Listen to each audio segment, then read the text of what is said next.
12:02 on a game day. What's going on, everybody? Dusty and Tommy Gazzola with you. Thank you very much for joining us. And let's go. It is a game day edition of the Oil Stream with Nielson and Gazzola, brought to you by Boston Pizza. All of your various Boston Pizza locations. I think we've locked in our next live. You got some time here. I think it's going to be Wednesday, May 15th in St. Albert. So that one is locked and loaded, smack dab in the middle of a playoff run. That's going to be a lot of fun. You can join us out for that one. Put it in the calendar. May 15th, noon hour, Boston Pizza out in St. Albert. They've got their playoff menu, which launched yesterday, is now available, and it looks absolutely delicious. You got a little triple play appetizer, Chipotle chicken quesadillas. My God. That looks those look delicious. I'm gonna have to try to get in on those. And then they've got the pizza of the game during the playoffs. The halftime square footer, which is like half square footer pizza, half Bandera bread. What? Which is just a legendary move. It's a legendary move. Fuel your fandom at Boston Pizza, presenting sponsor of the Oil Stream. I like the first thing Tommy says today is, what? What? That's how good that is, right, Tommy? That sounds amazing. Yeah. Honestly, it's real nice. Real nice. I love the square footer. The spicy buffalo chicken is the one that I ended up with a couple weeks ago when we were down in Beaumont. You had the was it the Italian? Yeah, I had it's a meat lovers. It's just a meat lovers. Lovers. Yeah. Whatever the item is, I'm usually having the meat lovers. Yeah, and I ended up with the buffalo chicken one. It was amazing. Like every piece was a small meal. That's how much meat and stuff was on there. It was so good. I devoured it within. I think it was gone. I think I had like 8 pieces left when we left. Yeah. And I think it was gone within 2 or 3 days. Yeah, it was so good. Destroyed that thing. Yeah. That's great. We got a bunch of people with their lunch checks right now over in the Nasty Chat. V-Power. 2 Mama Burgers for lunch today. Hashtag advertising works. Yes, A&W, a huge partner with us here at Edmonton Sports Talk, presenting the text of the day on the Nielson Show. And Spency 5 cents, he says, leftover pasta from the Italian Center for me. That's good. So that's nice. And may I suggest, if you are in a boat for lunch today, you hit up Popeyes. YouTube Trev tried the buffalo chicken wrap yesterday. Saw that. And gave it a significant passing grade. And I dabbled in a classic Popeyes chicken sandwich yesterday. And I've had so many of them, Tommy. But I still, every time I bite into it, I'm like, how is this chicken just as soft as the bun, which is almost insanely soft? It's so good. Yeah, it's good. They got that buffalo chicken wrap and a buffalo poutine now available over at Popeyes as well. What a day. Oilers and Golden Knights tonight. Obviously, the reason that many of you will be here, first of all, hammer the thumbs up. Give us a sub as well over on the YouTube channel. The latest on Connor McDavid. Tommy Gazzola, what exactly is happening with 97 right now? All right. He is still nicked up. He did skate this morning. It was weird. The Golden Knights took the early slot. But, of course, like if you get there, it's the Oilers facility. They have practice ice. So McDavid went and tested things out. And according to Chris Knobloch, it'll be a game-time decision. And a lot of the decision will be in McDavid's hands. Obviously, there's doctors, athletic therapists, TD Force, obviously excellent at what he does, as well as Doc Nadeau, who's in charge of the medical staff. And they'll give their opinions and their assessments. And then, McDavid will make a decision. Now, that is the latest. Chris Knobloch, when he had his availability, listening to him when we were asking and talking to him, it sounded to me like a coach when he re-emphasized that he didn't want to rush anything. He wants to leave it to his player, make sure that he's 100% okay. That, to me, sounds like a guy that would prefer his superstar go easy and rest up. That was what I read from Knobloch. Now, we'll see. What I've heard, what I've been told, it's something that probably he should take a week to rest up. Yeah. And let it heal before the playoffs. And but McDavid is a beast. We saw him come back from basically a blown up knee in a matter of months without surgery a few years ago. So the guy's a freak in a good way with the way he can overcome injury. So maybe we see him tonight, but Dusty, my inkling is we probably don't. Yeah, I just there's really no reason for him to push through tonight. I mean, they're going to the playoffs. They're probably not going to catch Vancouver anyway. Nobody behind them is really going to catch them. The Art Ross, barring an insane run, I mean, Kucherov and McKinnon just are simply not slowing down. No. 100 assists would certainly be cool, and he'll have to play like one period somewhere along the way the rest of the season to get that. So I don't know. I don't see the reason. Like, if it's anything that he would be in any way concerned about, Tommy, there's no reason to go out and push it tonight against the Golden Knights. There just isn't. No need. And the other thing, too, like I asked Matthias Ekholm this morning and Bruce Cassidy, is this a statement game? Like, what kind of game is this tonight? We know that as fans of the game, media covering it, we love watching these two teams lock horns because, A, of what happened last year in the postseason, B, they both acknowledge they don't like each other, and C, it's so much firepower in both lineups when they're healthy, obviously.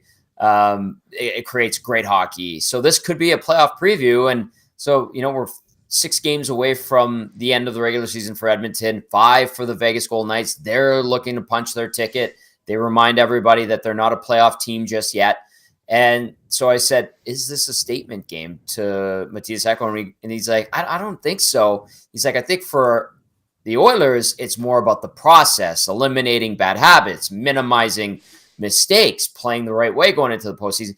And then even when I asked Bruce Cassidy this morning about that, he says, I think statement's a little bit too, I'm paraphrasing here, but a little bit too heavy of a term.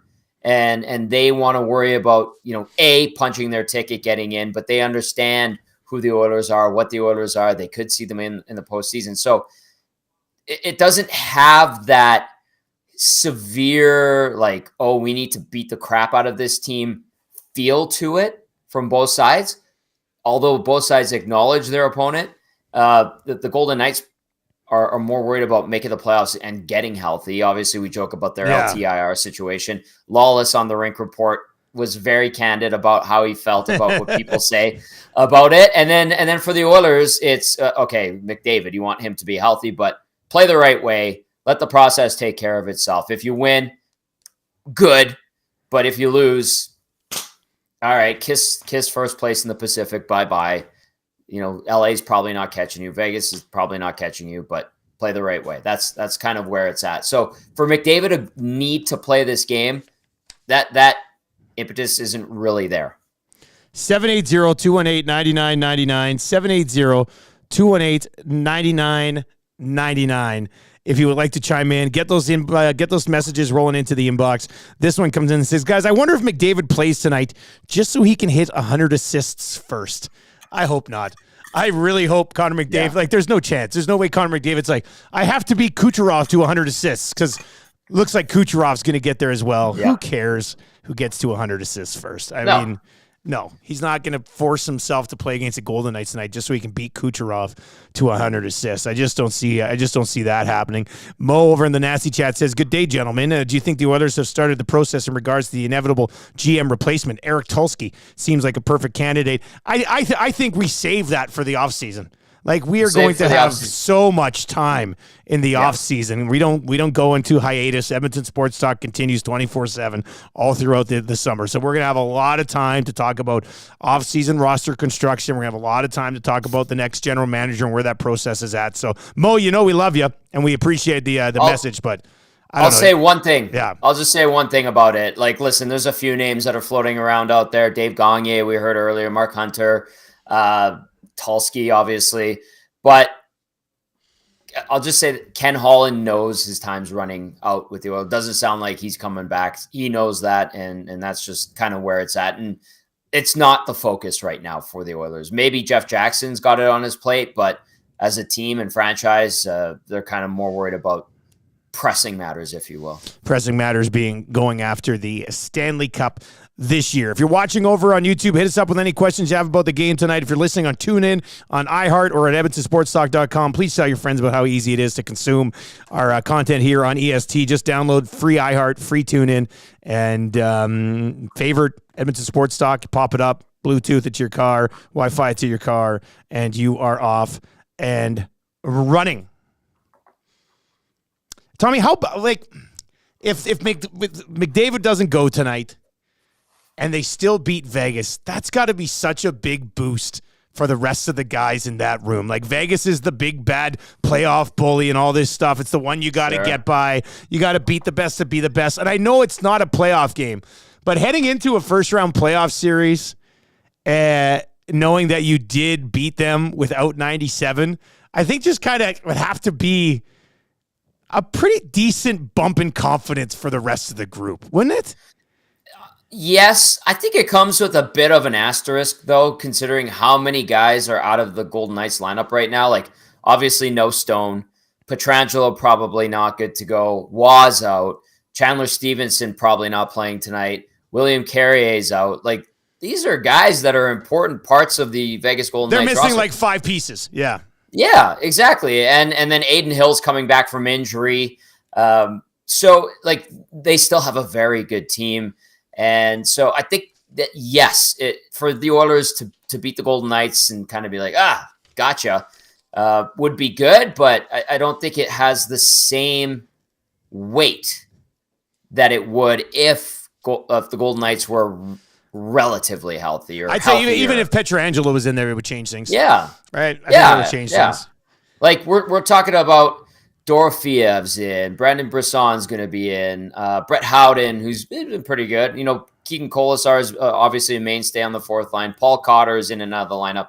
They still have good players. This is still a good team, and but that defense isn't the same with, you know, Hag in and no Pietrangelo, right? Like, Noah Hannafin's been great. McNabb can be a beast. Like, there's still good players, but it's not the quote-unquote A team that the Golden Knights can ice. So it comes with a bit of a caveat, but anytime you beat Vegas, especially considering they're defending Cup champs, they beat you in the playoffs, it comes with a little bit of a, like, brush them shoulders off, I would think. And it feels like that's kind of the case. B Mother Reviews is in and says, McDavid is worth at least 3 of those Golden Knights players. I was almost going to say the same thing until I was like, oh yeah, well, Pietrangelo is one of them. So that definitely changes things on the back end for the Edmonton Oilers. Tommy, you'll have your pregame show tonight, postgame as well. Bourbon Street, Hudson's, swinging by and see him in the pregame. Get your hands on some of those gift certificates from Tommy at Hudson's. It's wing night down there as well. It's going to be, a place going to be rocking. Oilers game, wing night. EST on location. It's going to be a good time tonight. So if you're on the West End or you want to make the trip out to the West End, hit up Bourbon Street, Hudson's tonight. Tommy will be there for the pre and the post. More of your questions and keep those rolling in. 780-218-9999. 780-218-9999. This text is in. And guys, so what if the Oilers lose tonight? I mean, there's always if the Oilers lose tonight, I know those guys but the Oilers, they don't have McDavid. I mean, people just be like, oh, they don't have 97. He's one of the best players in the league. He's the best player in the league. So, what about how they lose? How they lose too? If they were to lose, I think the process in which they lose. Yeah, if they no show tonight and you're like, this team knows they don't have McDavid and they're like, whatever. Then that's a conversation point tomorrow on the Nielsen show and on the post game tonight with Tommy from Hudson's. Straight up. Yeah, well, you need to, they didn't look like they believed in anything tonight. So right, that's a good way to look at it.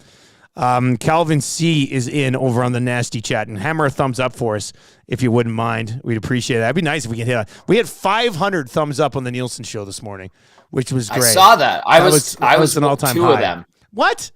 Well, I have 2 accounts. Oh, you do have 2 accounts. One with the wrench, one without the wrench. Tommy the Wrench.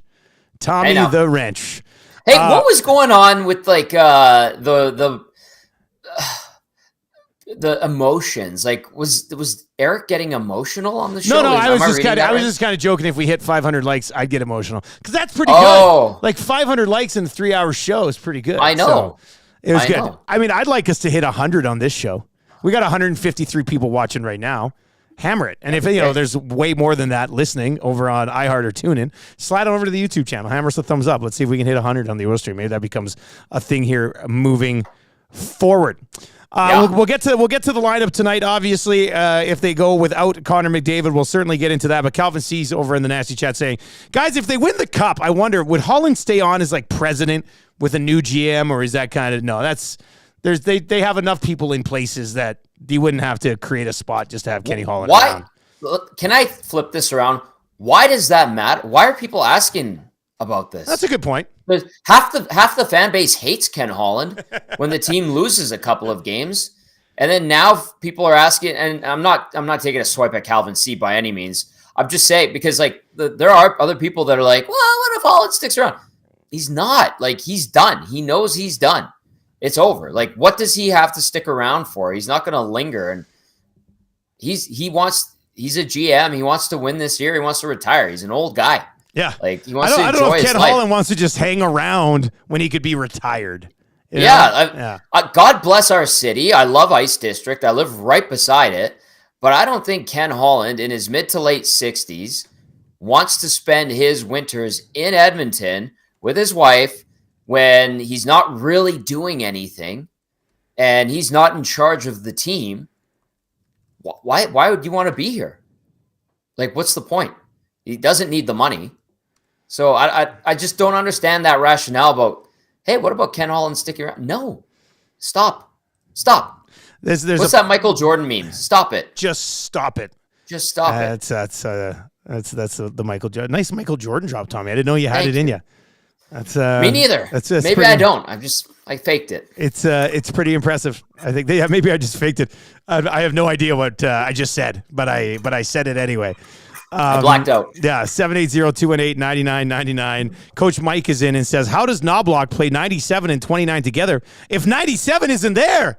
Riddle me that. That one's in from Coach Mike. Well, we'll get a look at things tonight, and let's dive into that right now, because without Connor McDavid, they're going to go with the we were kind of throwing around some different line combinations yesterday on two guys, and it's kind of settled on exactly what they look like they were going to roll out. So thoughts on Draisaitl? If McDavid doesn't go tonight, here's one of the rare chances when he's not in the lineup, especially against a really good team like Vegas, to go out and kind of make a statement game that you got this one. Yeah. You can lead the team in this situation and put him in a nice spot between Nuge and Hyman here. Yeah, go be the horse that you are. Go drive that line. You don't have to do it the way Connor McDavid does. Don't try to be Connor McDavid. And I think Draisaitl has been guilty of trying to do McDavid type things. Go do it Leon Draisaitl's way. Leon Draisaitl is a very effective NHL player, even without Connor McDavid. And he has a certain way about his game. And if he can do that and have an impact and make a dent on the Golden Knights with him playing to his strengths, that can lead the Oilers to victory with two very competent wingers. So yeah, a great opportunity. Go be the guy, but do it your way. Don't try to emulate your best friend.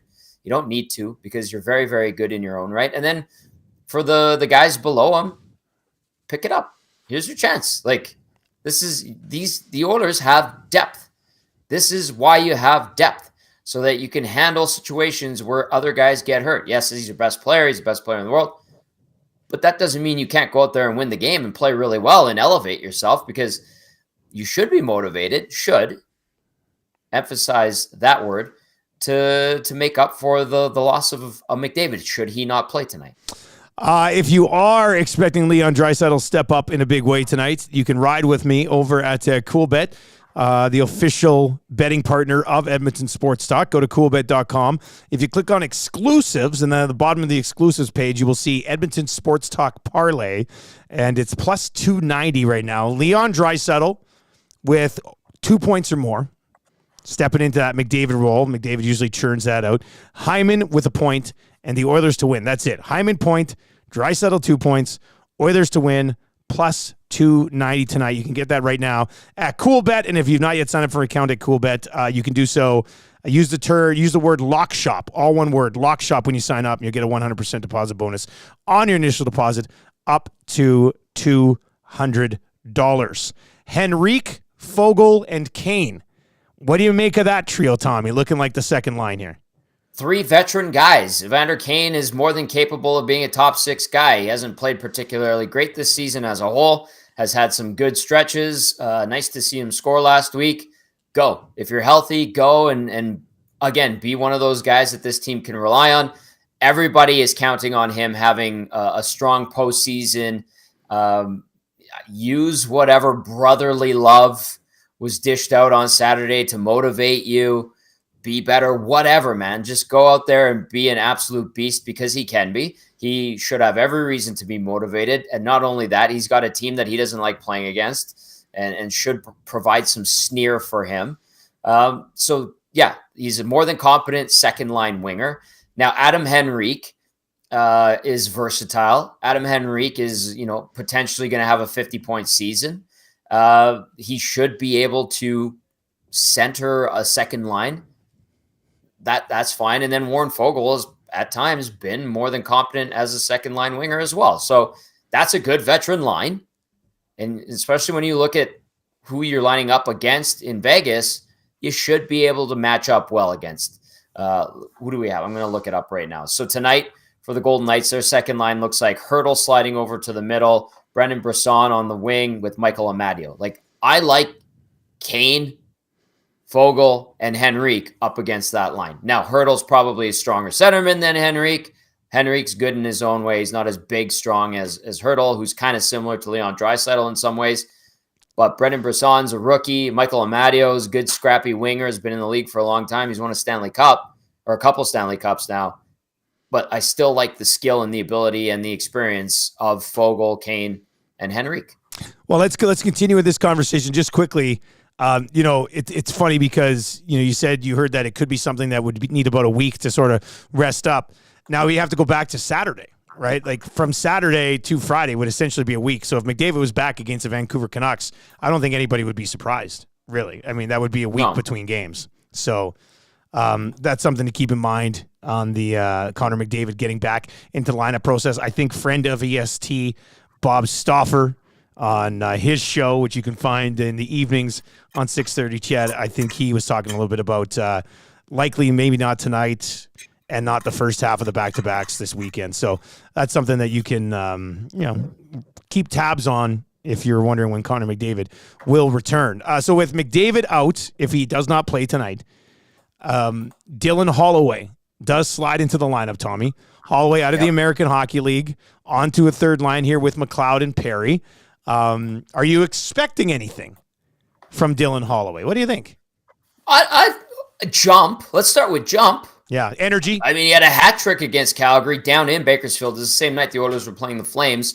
The Bakersfield Condors were playing the Wranglers, and they were nice goals. They weren't garbage goals. So a little bit of jump, and he should be feeling good about his game. There's going to be no surprises for Dylan Holloway. He's very aware of playoff type hockey. He's very aware of what he's capable of doing. He's building some confidence up. So I'm eager to see where he's at, and maybe that translates into a little bit of offense, which he hasn't really popped yet in his NHL career, but we've had some flashes. So I'm eagerly anticipating a little bit of jump and pop from Dylan Holloway. Great opportunity. He's going to get some ice time. He's got some good players that he's on a line with.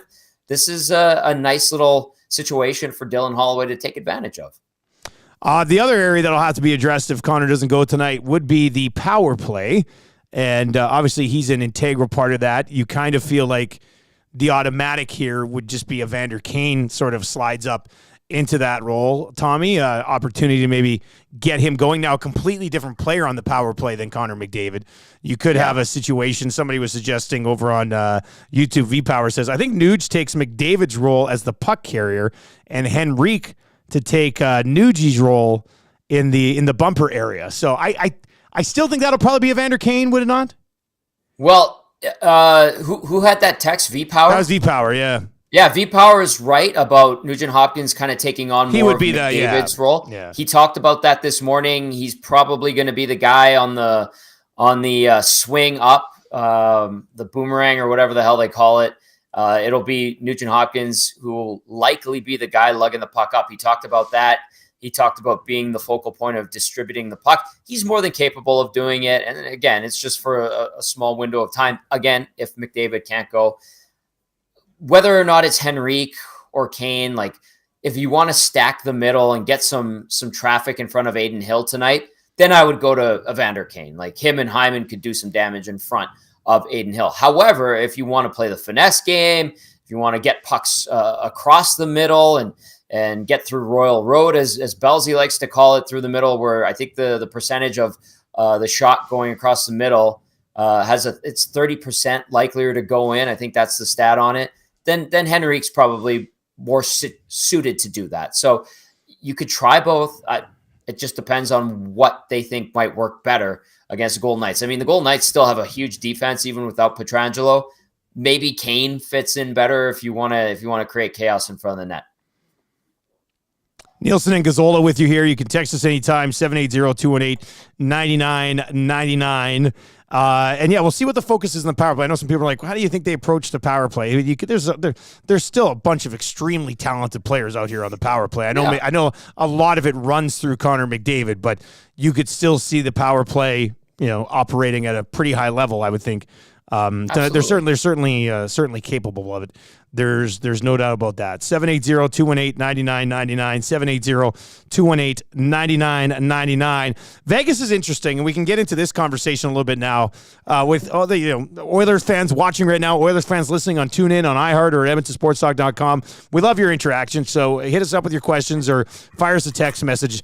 But the question here would be, how concerned would you be about the Vegas Golden Knights facing them somewhere along the lines in the playoffs? Because yesterday on our show, Craig Button basically said he's done with the Golden Knights. He's not buying on the Golden Knights. He sent me these numbers yesterday, which I do find, this is from Button yesterday. He fired me a text. Vegas, since starting 11-0-1, are 31-27-7, which is the exact same record as Detroit, 20th best in the National Hockey League. They score just over 3 goals per game, 15th best. Their goals against per game tied for 18th. I think I saw Jack today tweet out about Aiden Hill's numbers over the last little while. Have not been good.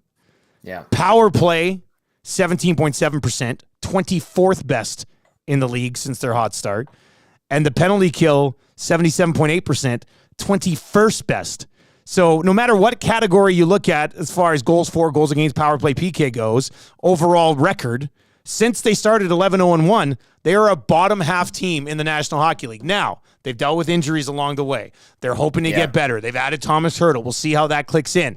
But you also tie in, the team went on a really deep run, obviously, last year, came away fat and happy with a championship.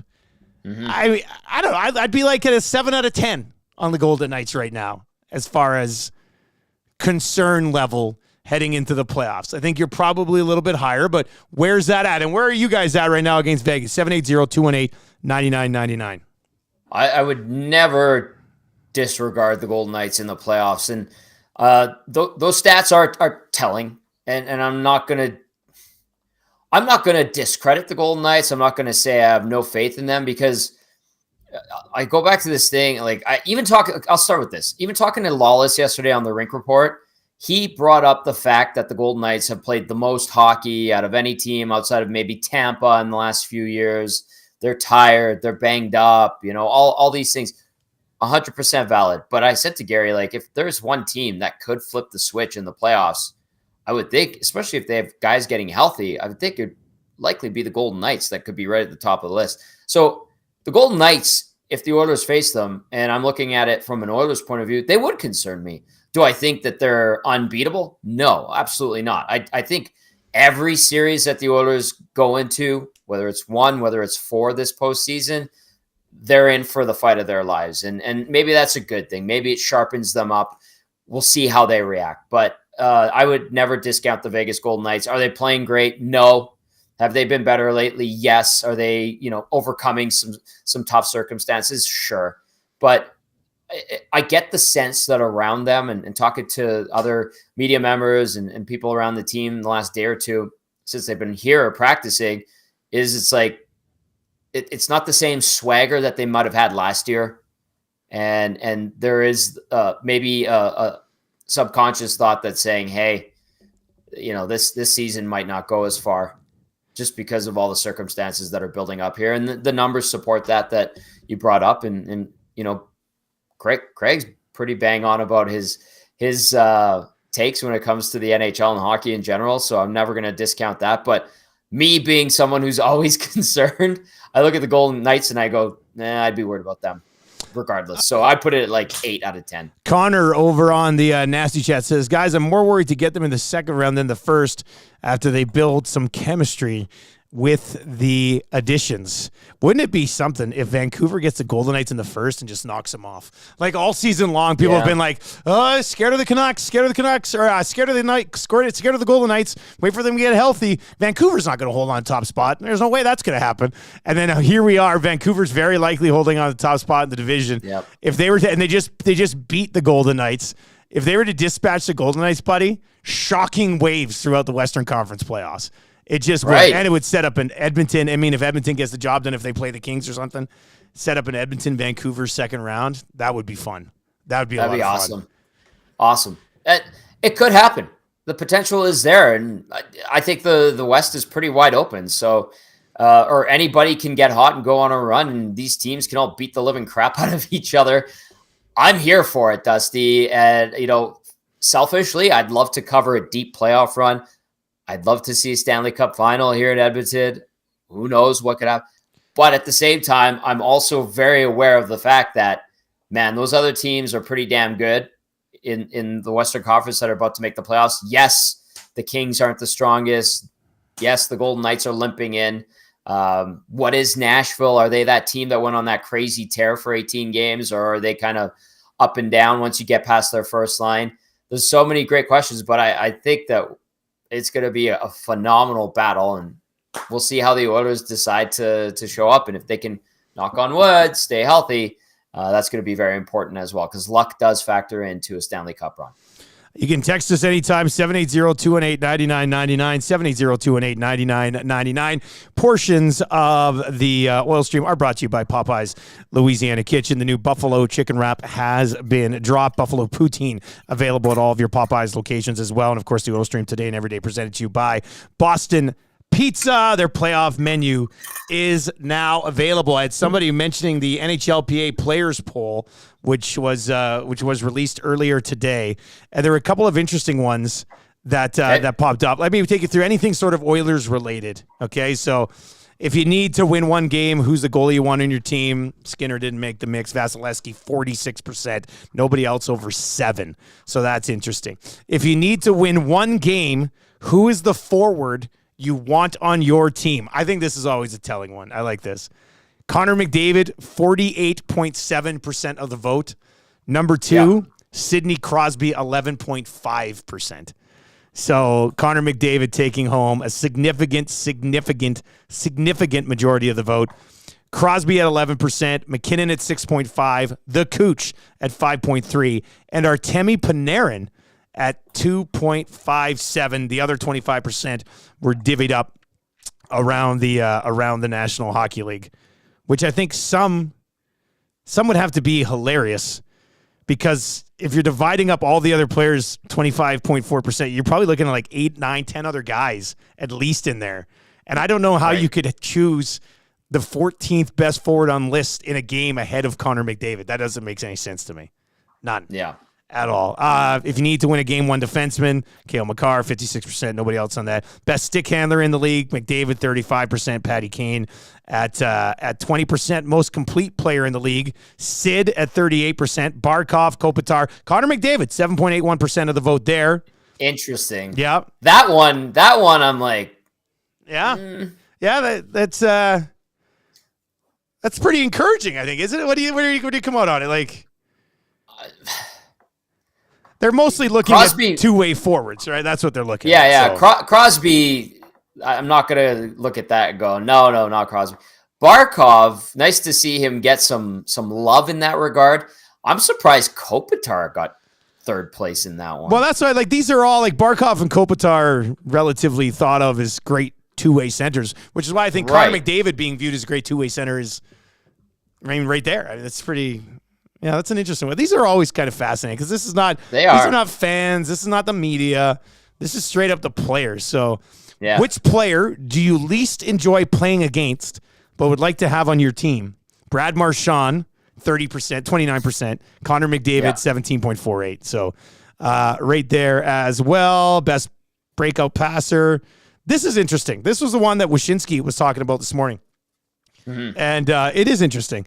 Which player is the best playmaker in the league? Ooh. Connor McDavid was second at 20% of the vote. Draisaitl was third, just under 9%. Nikita Kucherov, 28.47% of the vote. I mean, him and McDavid are both going to get 100 assists this year. I can see where it is, but I was a little surprised to see McDavid not finish first in that category and be 8% behind Kuch.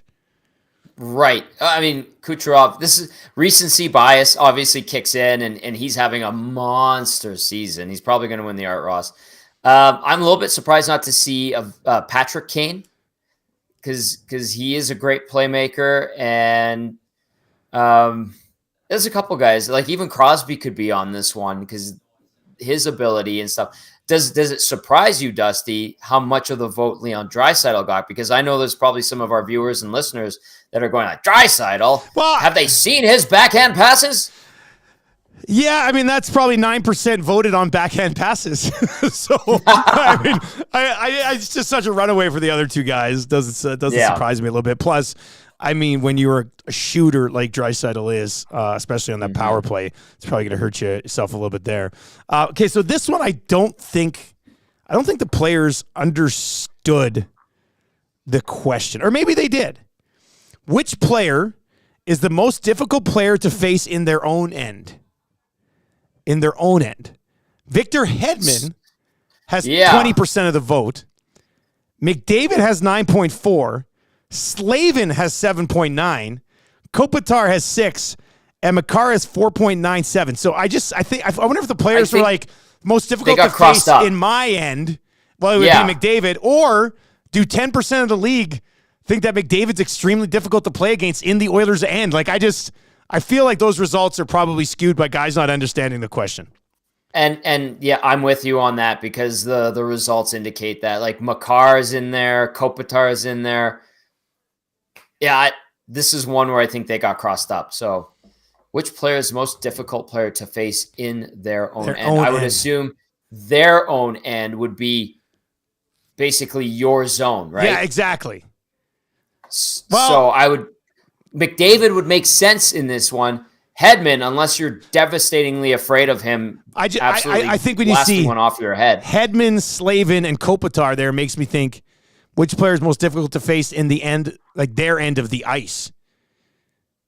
Which would they didn't word this very well. Yeah, they didn't, and I think that ends up being the results because I don't know.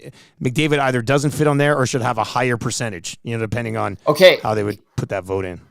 Here's the information at the bottom. It says known for providing a not so warm welcome inside the blue line, Swedish star defenseman Victor Hedman received 90 votes as the most difficult player to face in his own end with 2 Stanley Cups, a Conn Smythe Trophy, and James Norris Memorial Trophy, not to mention often finding himself on the ice in all key situations for the Lightning. Hedman makes for a tough and seasoned opponent.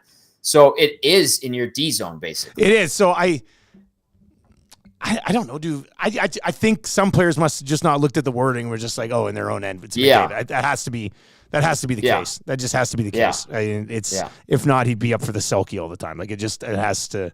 So they kind of that's it. That's all like the Oilers involved. I do like Pasternak out dueling both Nylander and Matthews for best style in the league.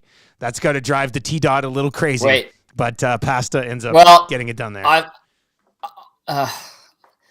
Austin Matthews has some bad stuff that he wears, but he also has some that knock it out of the park. Nylander's pretty slick. The Swedes are good. And then Pasternak just goes for it. So I can respect that very much. Kucherov, in the only photo they show of Kucherov is not wearing like a suit. They also gave Patrick Kane some love on this.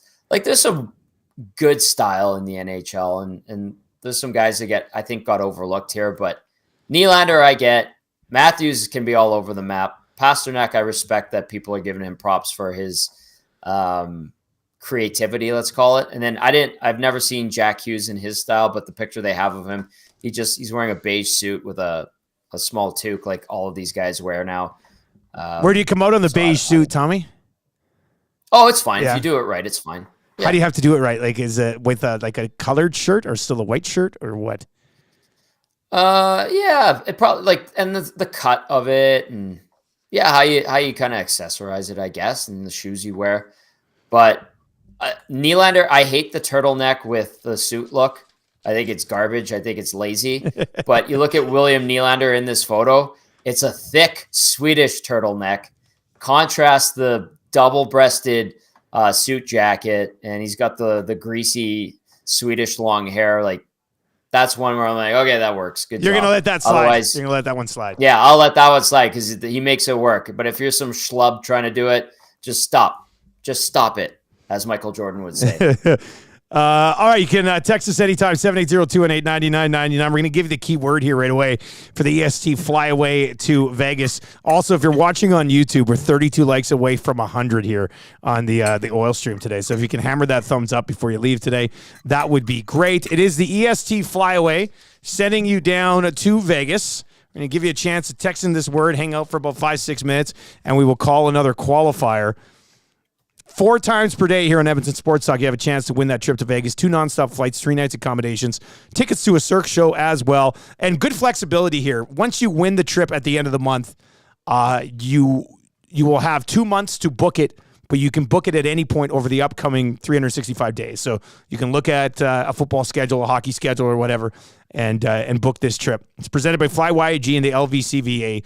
Nonstop flights to over 50 destinations. Your sports trip starts with a nonstop flight from Flyaway, www.flywayeg.com. I know WestJet just added some more directs here to Ottawa and Montreal. So that is good news. Your key word here on the oil stream today. Text this word right now to 780-218-9999. Fame. F-A-M-E. Text FAME right now to 780-218-9999. Today's keyword here on the oil stream is fame. Best of luck to everybody. Zach Dickin will call a qualifier in about 5 minutes. And we will get in to that as we work our way through the show. Guys, the Oilers pumped Vegas in Game 75 last season in Vegas, so don't make too much of one game, which is that's a fair point. Okay. That's a fair point. Okay, now what if Evans gets pumped in this game? Do people make too much out of it? I will answer that right now and say yes. They absolutely will.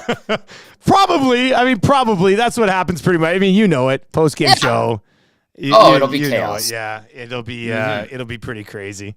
So, yeah. For those of you texting in game, that is not the keyword today. The keyword today is fame. So text fame with an F. I didn't think we'd have to spell it again, but F-A-M-E. Text fame to 780-218-9999. 780-218-9999. Don't want to overlook a question that came in a little bit earlier over on YouTube today, and that is Broberg. People are still wondering when Broberg gets into some regular season games to try to get him back up to speed before the postseason. Tommy, handful of games left here.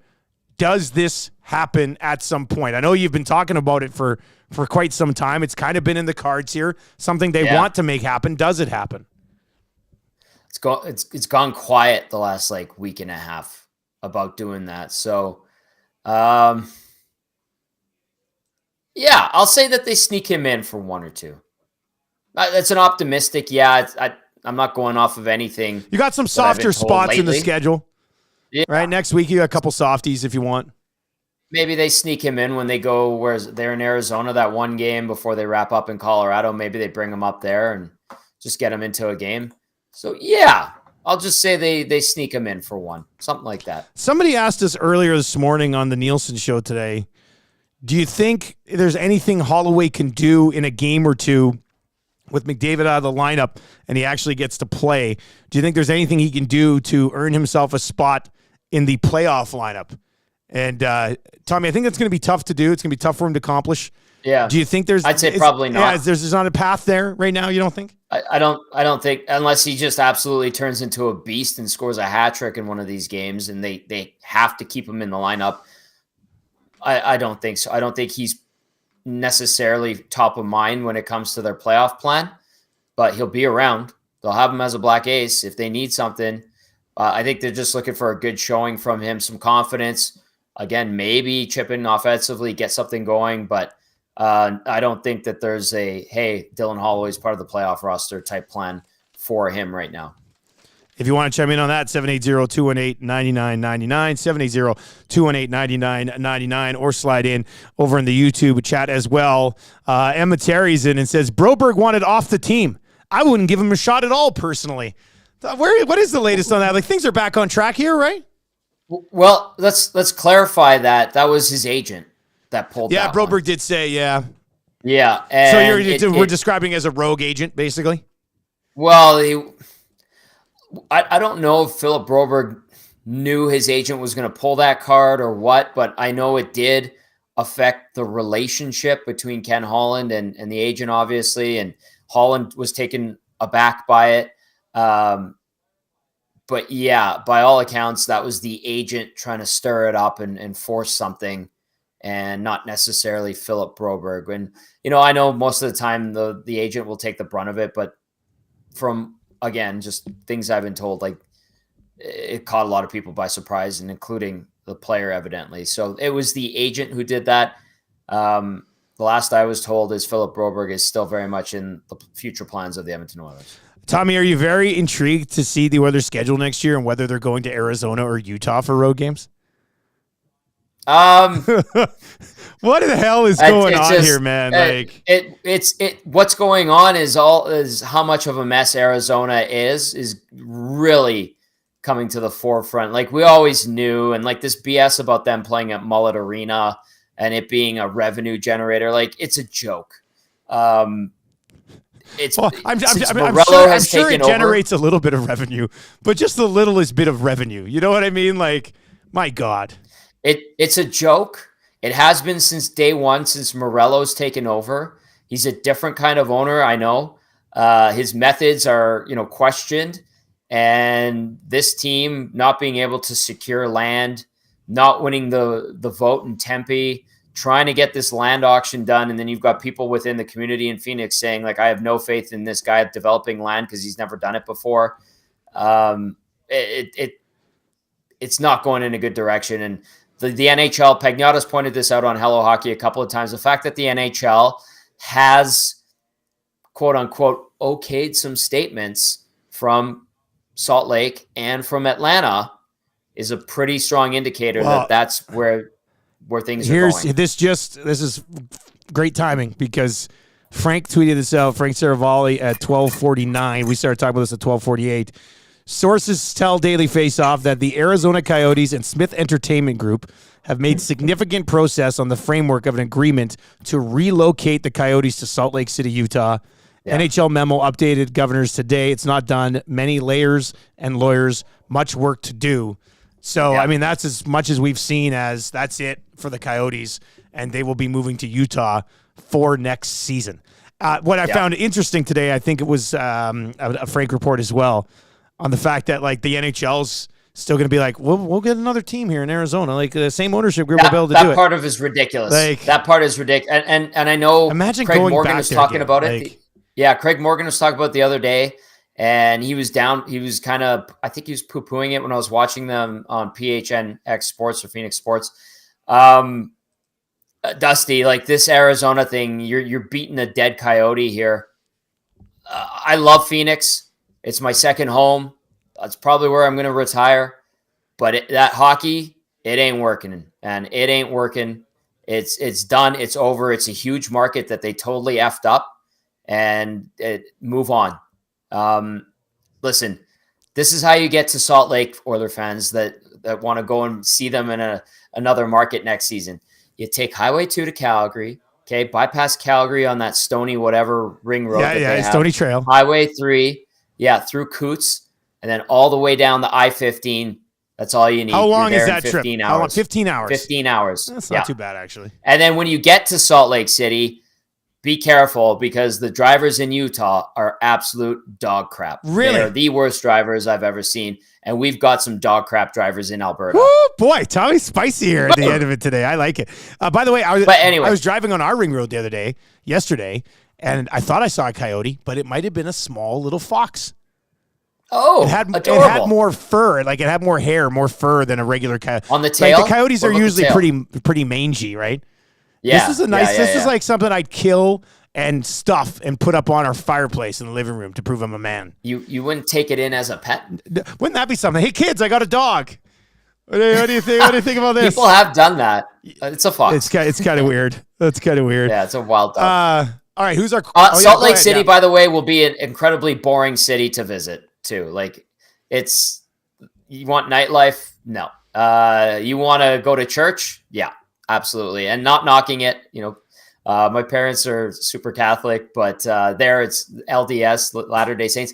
That's another indicator, Dusty, is the Church of Latter-day Saints came out a few weeks ago and said, we bless or approve this. So checking off the boxes. Move. Yeah. Yeah. And they're also very big time, like they're big time land developers and owners in downtown Salt Lake where this new arena would go. So a little bit of this, a little bit of that. Plus they gave it their A-OK. So yeah, man, it's just not the funnest city to visit. That's what I'll say. Skiing and stuff like that, if you're into it, absolutely. But if you're there to party, that's not the town to go to. Hey, Phoenix would be way better. We're 9 likes away from 100 over on YouTube for the oil stream today. So let's hammer that thumbs up. I know there's 9 of you watching right now who haven't done it yet. Let's hit 100 on the oil stream today, especially if you want Connor McDavid back healthy by the weekend. Zacticum, who do we have qualifying here to wrap up the oil stream today? Naughty Possum. Naughty Possum. Ooh. Let's go to Naughty Possum. Congratulations. You are qualified, Naughty Possum. Yeah, thanks, boys. Who would you bring with you down to Vegas if you win the EST Flyaway, man? I'm not sure. Probably anybody. I don't know. I got lots of friends. All right. I'm a single guy, so I'd be definitely going single. Naughty Possum. Hey, I like it. I saw Naughty Possum at the rink on a date. I'm guessing it didn't go well. What happened, Naughty Possum? We're still friends. We're still friends. Okay. But you're not taking her to Vegas. No, she has a criminal record. Did you say she had? Hey, we know a guy. Lawyer Central, lawyer-central.com/pardons. Get the pardon. Take her down. Naughty Possum, best of luck, man. You're one step closer. All right, I'll see you guys tonight. I'm heading down to the game tonight. I'm just driving down from GP. Awesome. So. All right, man. Safe travels. All right. There you go. Naughty Possum. Maybe she just wasn't into dudes who listen to sports radio under the handle Naughty Possum. I mean, maybe that could be a thing. He's a very nice guy, but that was a great reveal. I love that. I can't take her because she has a criminal record. Oh God, I love talking to our wonderful supporters over here. Tommy, you'll be at Hudson's tonight. 5 o'clock pregame, Yes. 6:30 puck drop, right? Correct. This is the second last one of the regular season. We're still figuring out playoffs.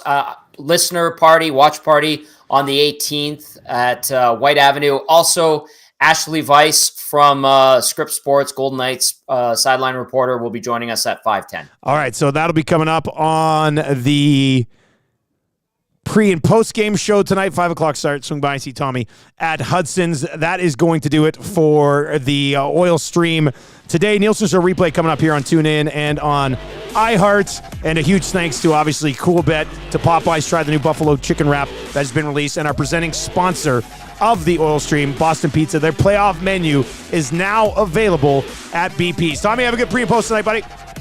Thanks, Dusty. See you later.